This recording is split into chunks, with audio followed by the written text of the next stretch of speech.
Hello the students and welcome to my YouTube channel. आज की इस वीडियो के अंदर हम रेस्पिरेशन के आखिरी स्टेप इलेक्ट्रॉन ट्रांसपोर्ट चेन को डिस्कस करने जा रहे हैं। याद रखिएगा, मैंने आपको पिछली वीडियो में बताया था रेस्पिरेशन वो प्रोसेस है जिसमें लिविंग ऑर्गेनिज्म जो हैं वो फूड मॉलिक्यूल्स की ब्रेक डाउन करके उससे एनर्जी प्रोड्यूस करती हैं। इसका पहला स्टेप होता है ग्लाइकोलाइसिस। दूसरा स्टेप हमने देखा क्रेब्स साइकिल।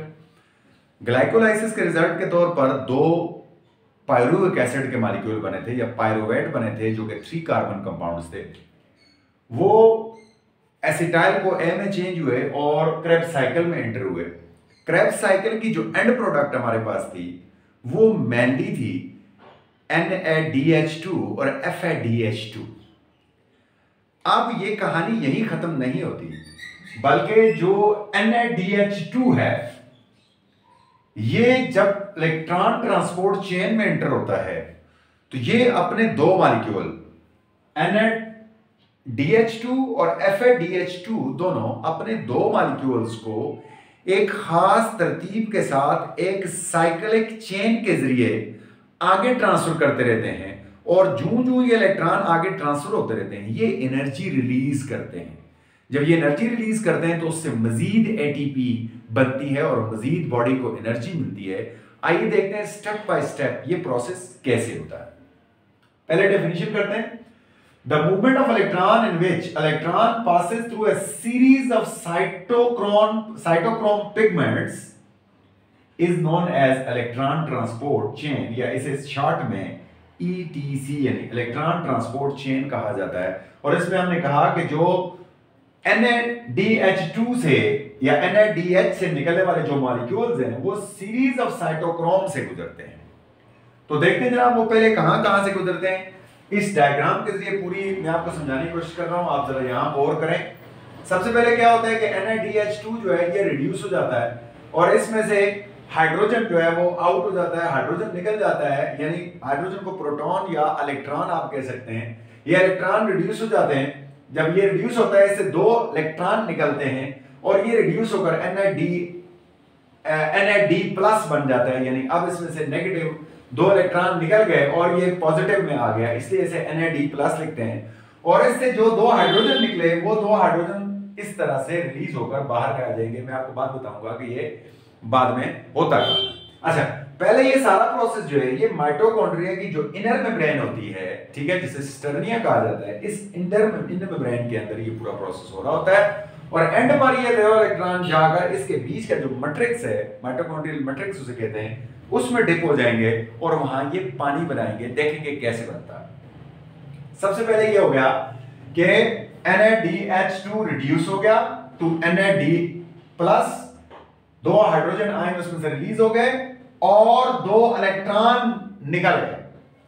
दो इलेक्ट्रॉन जब आगे निकलते हैं तो ये सबसे पहले इनको एक्सेप्ट करने वाला कोएंजाइम Q होता है। ये एक खास किस्म का एंजाइम है जिसे इलेक्ट्रॉन एक्सेप्टर कहते हैं। ये कोएंजाइम Q जो है इससे अपनी दो इलेक्ट्रॉन्स को एक्सेप्ट करके अब ये रिड्यूस हो जाता है। जब इलेक्ट्रॉन को एक्सेप्ट करता है तो हम कहते हैं कि सॉरी ये ऑक्सीडाइज हो जाता है।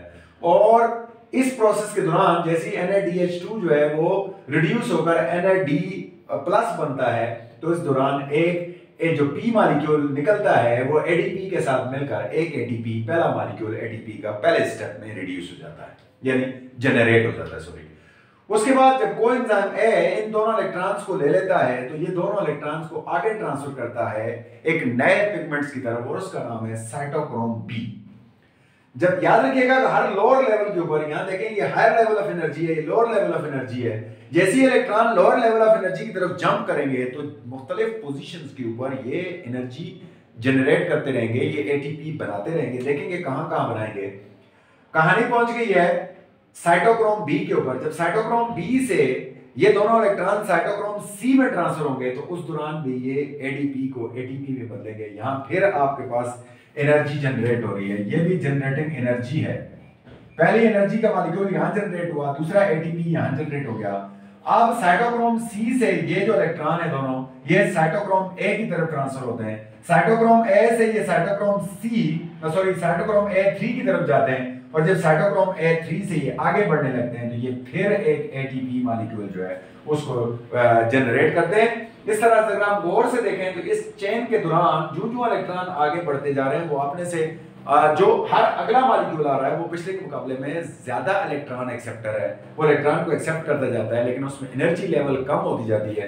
जैसे ही इलेक्ट्रॉन आगे मूव करते हैं कम एनर्जी की तरफ तो वो बहुत सारी अपनी एनर्जी को लॉस करते हैं और वो एनर्जी एडीपी को एटीपी में बदलती रहती है।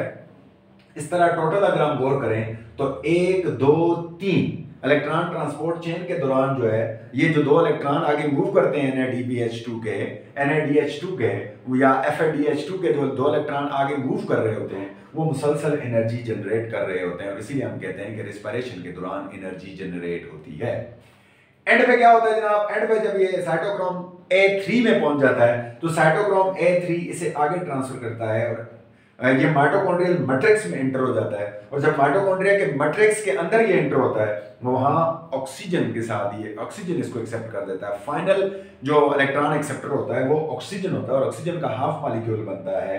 और फिर ये हाफ मॉलिक्यूल मैंने शुरू में कहा था कि यहाँ जो दो प्रोटॉन समझ लें या दो हाइड्रोजन एटम जो रिलीज हुए थे उस वक्त वहां से पहले से रिएक्शन में से वो दोनों आकर यहाँ मिल जाते हैं और हाइड्रोजन के साथ जब ऑक्सीजन मिलती है तो ऑक्सीजन के मिलने से आपके पास पानी बनता है। इस तरह पानी इसकी इलेक्ट्रॉन ट्रांसपोर्ट चेन की एंड प्रोडक्ट होती है और यूं इस तरह चेन रिएक्शन में से गुजरकर जो NADH2 है वो रिड्यूस हो जाता है, उसके दो एलिमेंट जो इलेक्ट्रॉन्स हैं वो रिड्यूस होते हैं, ऑक्सीडाइज होते हैं। तो कहीं ऑक्सीडाइज हो रहे हैं कहीं रिड्यूस हो रहे हैं, रिड्यूस होने के बाद आखिर में वो जो है पानी बना देते हैं और इस दौरान बहुत सारे ATP मॉलिक्यूल जो हैं वो जनरेट हो जाते हैं, एनर्जी जनरेट हो जाती है। यूं जो है इलेक्ट्रॉन ट्रांसपोर्ट के जरिए चेन के जरिए भी लिविंग ऑर्गेनिज्म को बहुत सारी एनर्जी मिलती है। तो ये था जनाब आज का छोटा सा लेक्चर। याद रखिएगा कि ये सारा का सारा प्रोसेस जो है वो माइटोकॉन्ड्रिया की इनर मेम्ब्रेन में होता है और फिर आखिर एंड इसका मैट्रिक्स में जाकर होता है। आई होप आपके लिए फायदेमंद साबित होगा। इजाजत दीजिए, अल्लाह हाफिज।